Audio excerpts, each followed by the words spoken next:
ఒప్పుకుంటాం. ఈరోజు అంబేద్కర్ గారి జయంతి అయితే నిన్న వైఎస్ జగన్మోహన్ రెడ్డి గారి మీద గురి చూసి నవరగాంతాన్ని కొట్టాలని ఒక ప్రయత్నం చేశారు. ఆ దేవుడి ఆశీస్సులు, ప్రజల ఆశీస్సులు నాకున్నాయి, ఎవరికి భయపడాల్సినటువంటి అవసరం లేదని చెప్పి జగన్మోహన్ రెడ్డి గారు పదే పదే చెప్తాడు. ఆ దేవుడి ఆశీస్సులు, ప్రజల ఆశీస్సులు ఉన్నాయి కాబట్టే ఆ రోజు ఎయిర్పోర్ట్లో పాదయాత్ర టైంలో ఆయన్ని మెడ మీద కత్తితో పొడవాలని చెప్పి ప్రయత్నం చేస్తే అది భుజానికి తగిలి ఆయనకి ఎటువంటి ప్రమాదం లేకుండా బయటపడ్డాడు. ఈరోజు ఒక రాయితో దాడి కాదు అది, దాన్ని చాలా పకడ్బందీగా ఒక వ్యూహం ప్రకారం గురి చూసి నవరగాంతాన్ని కొట్టాలని చెప్పి గుండుతో ప్రయత్నం చేశారు. అది ఒక అంగుళంన్నర పక్కకు జరిగి, ఆయన ఎందుకంటే కదులుతూ ఉంటాడు కాబట్టి వెహికల్ మీద పక్కకు జరిగి కన్ను మీద తగిలింది. ఈరోజు దాన్ని ఖండించాల్సినటువంటి పెద్దలు సంస్కారహీనంగా జగన్మోహన్ రెడ్డి గారు దాడి చేయించుకున్నారని చెప్పి చెప్పుకునేటువంటి పరిస్థితి. ఈరోజు జగన్మోహన్ రెడ్డి గారికి ఒక శత్రువు కాదు, జగన్మోహన్ రెడ్డి గారిని రాజకీయంగా ఎదుర్కోలేక, జగన్మోహన్ రెడ్డి గారిని రాజకీయంగా ఏమీ చేయలేక 10 సర్వేలు చేస్తే ఈ రాష్ట్రంలో కానీ ఈ దేశంలో కానీ ఉన్నటువంటి నీతి నిజాయితీతో ఉన్నటువంటి సంస్థలో 9 సంస్థలు జగన్మోహన్ రెడ్డి గారికి 125 పైన అసెంబ్లీలు, 20 పైన పార్లమెంట్లు వస్తాయని చెప్తుంటే రాజకీయంగా నిరుద్యోగులైనటువంటి కొంతమంది వెధవలు, రాజకీయంగా జగన్మోహన్ రెడ్డి గారిని తట్టుకోలేనన్నటువంటి కొంతమంది వెధవలు, అదేవిధంగా డాక్టర్ బిఆర్ అంబేద్కర్ గారి విగ్రహాన్ని 125 అడుగుల విగ్రహాన్ని విజయవాడ నడిబొడ్డులో పెట్టారన్నటువంటి కక్షతో కొన్ని వర్గాలు ఈరోజు జగన్మోహన్ రెడ్డి గారి మీద దాడి చేసాయని చెప్పి నేను భావిస్తున్నాను. డెఫినెట్గా అంత దమ్ము ధైర్యం ఒక ముఖ్యమంత్రి మీద దాడి చేయాలి అంటే ఆ రకంగా ఒక ముఖ్యమంత్రి ప్రాణాలు తీయటానికి కూడా వెనకాడనటువంటి పరిస్థితి ఉందంటే దీని వెనక చాలామంది పెద్దలు ఉన్నారు. వాళ్ళు ఇచ్చినటువంటి ధైర్యం కావచ్చు, వాళ్ళు ఇచ్చినటువంటి సొమ్ము కావచ్చు, ఈరోజు జగన్మోహన్ రెడ్డి గారి మీద నిన్న దాడి జరిగిందని చెప్పి నేను భావిస్తున్నా. ఎందుకంటే నిన్న మధ్యాహ్నం తుళ్ళూరులో, గుంటూరు జిల్లాలో చంద్రబాబు నాయుడు చెప్పాడు, నేను చూసా, జగన్మోహన్ రెడ్డిని రాళ్లతో కొట్టమని చెప్పి నిన్న మధ్యాహ్నం చెప్పాడు. అతను తుళ్ళూరులో వీడియోస్ ఉన్నాయి. జగన్మోహన్ రెడ్డిని రాళ్లతో కొట్టండి, దుర్మార్గుడు, సైకో, అతని మీద రాళ్లతో దాడి చేయండి అని చెప్పి నిన్న మధ్యాహ్నమే మరి చంద్రబాబు చెప్తే ఈ పచ్చ కుక్కలో ఈ తెలుగు తమ్ముళ్ళు కులాన్మాదంతో ముదిరిపోయినటువంటి పిచ్చి పరాకాష్ఠకెక్కినటువంటి కొంతమంది వ్యక్తులు చంద్రబాబు మాటలు విని జగన్మోహన్ రెడ్డి గారిని చంపడానికి అది ఒక రాయి ఇసిరితే వచ్చి అంత ఫోర్స్గా ఒకళ్ళకి తగిలి పక్కన ఉన్నటువంటి ఎల్లంపల్లికి తగిలి ఈయనకేమో నుదురు మీద చిట్లి పక్కన ఉన్నటువంటి ఎల్లంపల్లికి కూడా అంత గాయం జరిగిందంటే అది ఎంత ఫోర్స్గా వచ్చింది. చేత్తో కొడితే ఈ రకమైనటువంటి కార్యక్రమం జరుగుతుందా? ఇంకోటి చెప్తున్నాడు, ఇందాక ఒక తెలుగుదేశం పార్టీ కుక్క ఒకడు వచ్చి చెబుతున్నాడు, ఏమని, జగన్మోహన్ రెడ్డి గారంట కరెంటు తీయించేశాడంట. ఆయన 18 అడుగుల బస్సు మీద నిలబడి ఉన్నాడు, 18 అడుగుల బస్సు మీద నిలబడి ఉన్నాడు. ఆయన ఒక 6 అడుగులు హైట్ ఉంటాడు, అంటే 24 అడుగులు, 2 అడుగులు చెయ్యి ఎత్తి చెయ్యి ఊపుతున్నాడు. అంటే దాదాపు 30 అడుగుల పైన కరెంటు వైర్లు ఉండవు, కొన్ని వైర్లు కిందకు ఉంటాయి. ఒక ముఖ్యమంత్రి కానీ ఒక ప్రధానమంత్రి కానీ ఒక ర్యాలీ పెట్టుకున్నప్పుడు పైన ఉన్నటువంటి కరెంటు తీగలు తగిలి ప్రమాదం జరుగుతుందని చెప్పి వాళ్ళు వెళ్ళేటువంటి రూట్లో కరెంటు తీసేస్తారు. ఇది ఆనవాయితీ. చంద్రబాబు గారికి సిగ్గులేదు, వీడు ముఖ్యమంత్రి కూడా ఎక్కడ కరెంటు తీయలేదు, వీడు బస్సు ఎక్కితే జగన్మోహన్ రెడ్డి గారు కరెంటు తీయించేశారా?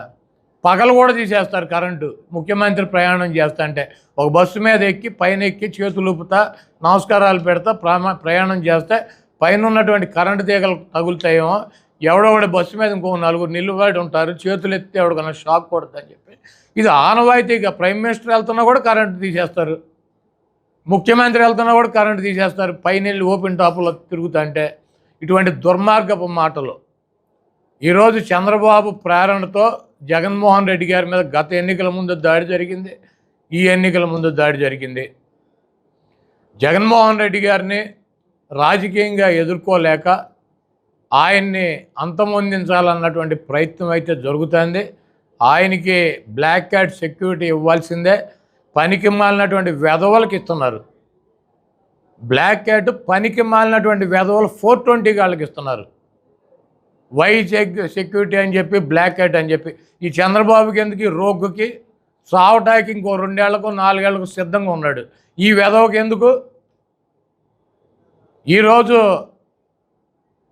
పక్కా ప్లాన్తో జగన్మోహన్ రెడ్డి గారిని అంతమొందించడానికి ఈ కుట్ర జరిగింది. దీనికి ఒక సామాన్యుడు, ఒక వ్యక్తి చేయగలిగినటువంటి దాడి కాదు. దీని వెనకాల చాలామంది పెద్దల హస్తం ఉంది. ఎంత దుర్మార్గం అంటే ఈ వెధవ చంద్రబాబు మాట్లాడే మాటలు జగన్మోహన్ రెడ్డి మీద దాడి చేసినందుకంట, చేసినాడి మీద కాదంట యాక్షన్ తీసుకోవాల్సింది, పట్టుకోవాల్సింది. అధికారులంట కరెక్ట్గా కాపలా కాసే రాయేసేవాడిని పట్టుకోలేదంట. అందుకని ఎలక్షన్ కమిషన్ అంటే ఈయన కోరుతున్నాడంట అధికారుల మీద యాక్షన్ తీసుకోవాలంట. అధికారులను దీనికి బాధ్యత చేయాలని చెబుతున్నాడు. ఈ వెధవ మాటలు, ఈ 420 మాటలు, ఈ దొంగ మాటలు. ఎవడైనా దాడి చేసినాడి మీద యాక్షన్ తీసుకోవాలి, దాడి చేసుకున్నాడిని పట్టుకోవాలని చెబుతారు. అధికారులను అంటే యాక్షన్ తీసుకుని అధికారులను అంటే దీనికి బాధ్యులను చేసి వాళ్ళని శిక్షించాలని చెప్పి ఈ వెధవ ఎలక్షన్ కమిషన్ సలహా ఇస్తున్నాడు. ఎన్నికల్లో అలిపిరిలో ఉల్లిపాయ బాంబులు పెట్టి పేల్చుకున్న వెధవ ఇత్తనం, ఉల్లిపాయ బాంబులు పెట్టి పేల్చుకున్న వెధవ ఇత్తనం పెట్టుకుని ఒక చేతికి ఒక ఫస్ట్ టైం ఈ రైట్ హ్యాండ్కి కట్టేసుకున్నాడు, తర్వాత లెఫ్ట్ హ్యాండ్కి కట్టేసుకుని బస్సుల్లో పెట్టుకుని జనాన్ని తీసుకుని సందర్శించి ఎన్నికల ముందుకు వచ్చి 47 సీట్లకు వచ్చాడు. చంద్రబాబును చూసినాక ఇటువంటి దరిద్ర పరిపాలించినటువంటి వెధవకి 47 సీట్లు ఇచ్చారు. బాంబు పెట్టి 18 అడుగులు లేపి కింద పడేసినా కూడా, డ్రామాలు వేసినా కూడా పరిపాలన బాగుంటే రాష్ట్ర ప్రజలు గెలిపిస్తారు. చంద్రబాబు లాంటి వెధవ పరిపాలించి రాళ్లతో కొట్టించుకుంటేనో బాంబులతో పేల్పించుకుంటేనో అధికారంలోకి వస్తారా? మరి 47 సీట్లు ఎందుకు వచ్చినాయి ఈ 420 గాడికి? ఈ చంద్రబాబును చూసి 47 సీట్లు వచ్చినాక ఇటు కారులో 18 అడుగులు ఎగిరి కింద పడినాక ఎవడన్నా రాళ్ళు పెట్టి, గులకరాళ్ళు పెట్టి, చాకులు పెట్టి పొడిపించుకుంటారా? ఇటువంటి చిల్లర నాటకాలు డ్రామా కంపెనీ తెలుగుదేశం పార్టీ.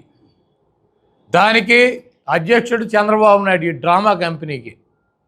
కాబట్టి ఇటువంటి దాడి చేసినటువంటి వ్యక్తుల మీద, వెనకున్నటువంటి 420 చంద్రబాబు లాంటి వెధవల మీద యాక్షన్ తీసుకోవాలి. అదేదో రాయి చేత్తో ఇసిరి కొట్టింది కాదు, డెఫినెట్గా చాలా బలంగా, చాలా స్పీడ్గా టార్గెట్ చేసి నవరకాంతాన్ని ఆయన చంపటానికి ప్రయత్నం జరిగింది. అది ఇక్కడ తగలకుండా ఇక్కడికి వచ్చి కనుక తగిలితే ఆ ఫోర్స్కి జగన్మోహన్ రెడ్డి గారు ఉండేవాడు కాదు. అది ఒక చేత్తో ఇసిరింది కాదు, దాన్ని గురి చూసి గన్నుతోనే కొట్టారు. దానికి ఎక్విప్మెంట్ తెప్పించారు. జగన్మోహన్ రెడ్డి గారు ఎన్నికల ప్రచారంలో తిరుగుతాడు, ఆయన ఏదో ఒకటి చేయాలన్నటువంటి దుర్మార్గంతో ఇదంతా పక్కా ప్లాన్గా ముందు నుంచే ఉన్నారు. వాళ్ళకి విజయవాడ అయితే కనుక పట్టుకోలేరని చెప్పి, వాళ్ళకు సొంత స్థావరం లాంటి ప్లేస్ అని చెప్పి అక్కడ టార్గెట్ చేసి కొట్టారు. కాబట్టి ఈ చేయించినటువంటి 420 గాళ్ళ మీద, ఆ కార్యక్రమాన్ని చేపట్టినటువంటి వెధవుల మీద ఇమ్మీడియట్లీగా యాక్షన్ తీసుకోవాలి అధికారులు. డెఫినెట్గా ఇటువంటి జరగకుండా ఖండించినటువంటి, ఆయనకు బాగుండాలని చెప్పి కోరుకున్నటువంటి పెద్దలు నరేంద్ర మోడీ గారు కావచ్చు, లేకపోతే కేటీఆర్ గారు కావచ్చు, స్టాలిన్ గారు కావచ్చు, ఇటువంటి పెద్దలందరికీ కూడా వైఎస్ఆర్ కాంగ్రెస్ పార్టీ తరపు నుంచి మేము కృతజ్ఞతలు తెలియజేస్తూ, నరేంద్ర మోడీ గారు ఈ దేశ ప్రధాని, ఆయన దాకా ఈ విషయం వెళ్ళింది కాబట్టి దీని మీద ప్రత్యేకంగా చర్యలు తీసుకోవడానికి ఒక బృందాన్ని ఏర్పాటు చేయాలి. జగన్మోహన్ రెడ్డి గారికి బ్లాక్ క్యాట్ సెక్యూరిటీ ఇవ్వాలి. జగన్మోహన్ రెడ్డి గారిని కాపాడాల్సినటువంటి అవసరం ఈ కేంద్ర ప్రభుత్వం మీద ఉంది. ఆయనకి సెక్యూరిటీ పెంచాలని చెప్పి నేను కోరుతున్నా.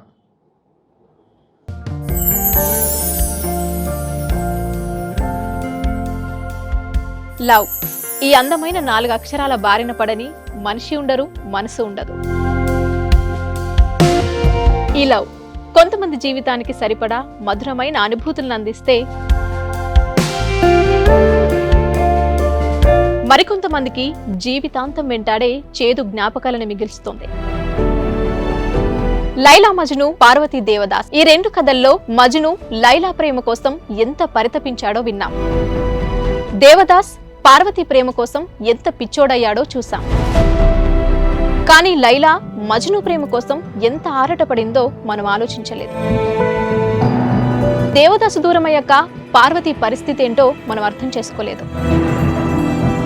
ప్రేమ నుండి పెళ్లి వరకు వెళ్ళలేకపోయినా ఎంతో మంది అమ్మాయిల బ్రేకప్ స్టోరీస్తో మీ లవ్ టుడే.